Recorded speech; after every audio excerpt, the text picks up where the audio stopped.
Morning students, today we are doing our new topic GP यानी कि geometric progression. It is same like AP. In AP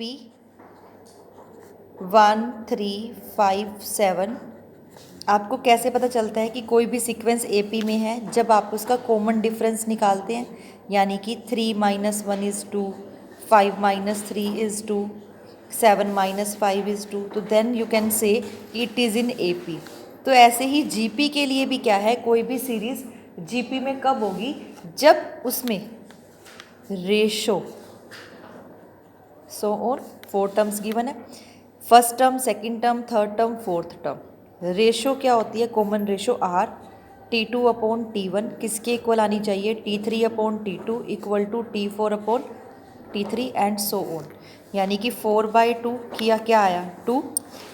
8/4 किया, कितना आया? 2. 16/8 किया, क्या आ गई? रेशो 2. यानी कि अब रेशो सेम है, तो यस यू कैन से कि yes it is in GP. ठीक है. तो ऐसे ही जैसे आप AP में nth टर्म फाइंड करते हैं, ऐसे ही GP में भी आप nth टर्म फाइंड कर सकते हैं. TN formula is AR⁻n-1. यानी कि अगर आपको 10th टर्म निकालनी है तो आप क्या लिखोगे? AR⁻10-1 यानी कि 9. तो ये nth टर्म निकालने का आपके पास GP का फॉर्मूला है. So we will start with our first question of GP. 5/2, 5/4, 5/8 and so on.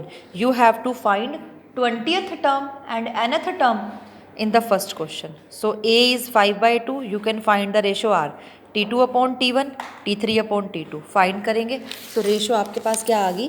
5/2/5/4, sorry 5/4/5/2. सो आपके पास रेशो कितनी आ गई? 1/2. अब आपको क्या फाइंड करना है?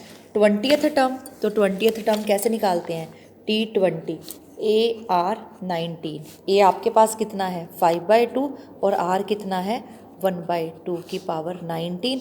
सो आंसर इज 5/2 की पावर 20. सिमिलरली TN कैसे निकालेंगे?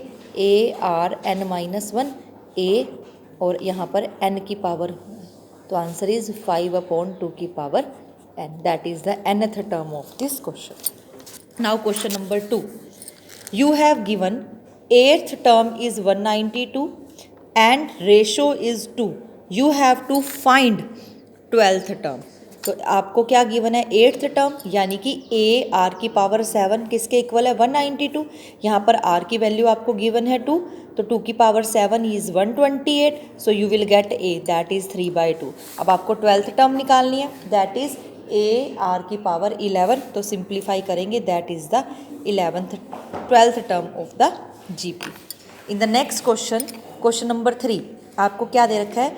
5th term, 8th term and 11th term of the GP are P, Q and S respectively and you have to prove Q² is equal to PS.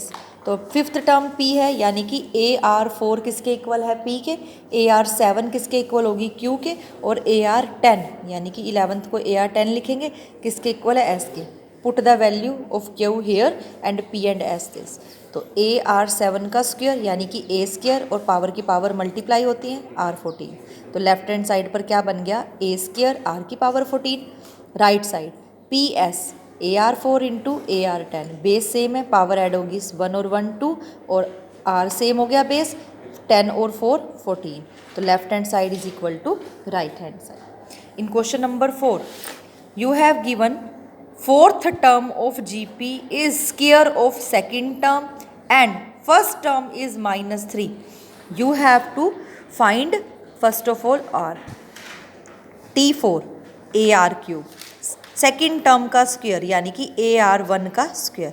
तो इसको simplify करो, आपके पास R कितना आ गया? -3. अब आपको A भी पता है और आपको R भी पता है. आपको फाइंड क्या करनी है?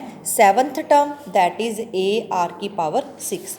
तो यानी कि A की वैल्यू -3 और R की पावर -3 की पावर 6, तो टोटल पावर कितनी होगी? -7. तो आप इसकी वैल्यू लिख सकते. In question number 5, 2, 2√, 2,4 up to so on is 128 like A P. आप क्वेश्चन करते हो ना कि आपको ए पता है, डी पता है और टी एन पता है, आप एन फाइंड करते हो। सिमिलरली जीपी में भी सेम कंसेप्ट है। आपको ए पता है, आपको आर पता चल गया, अब आपको एनथ टर्म दे रखी है 128 यानी कि एनथ टर्म यानी कि A R N minus one. तो A R N minus one is equal to 128। Root two है, रूट को हटाओगे 1/2 तो क्या बन जाएगा 2n माइनस 1/2। अब फिर बेस सेम है, पावर ऐड हो जाएगी तो आपके यहाँ पर भी 2 की पावर 7 है, 128 को लिख सकते हैं, और यहाँ 2 की पावर n+1 है। तो आप इसको कंपेयर कर लो तो n की वैल्यू कितनी आ जाएगी 13। यू कैन ट्राई बी और C part of this question. Thank you.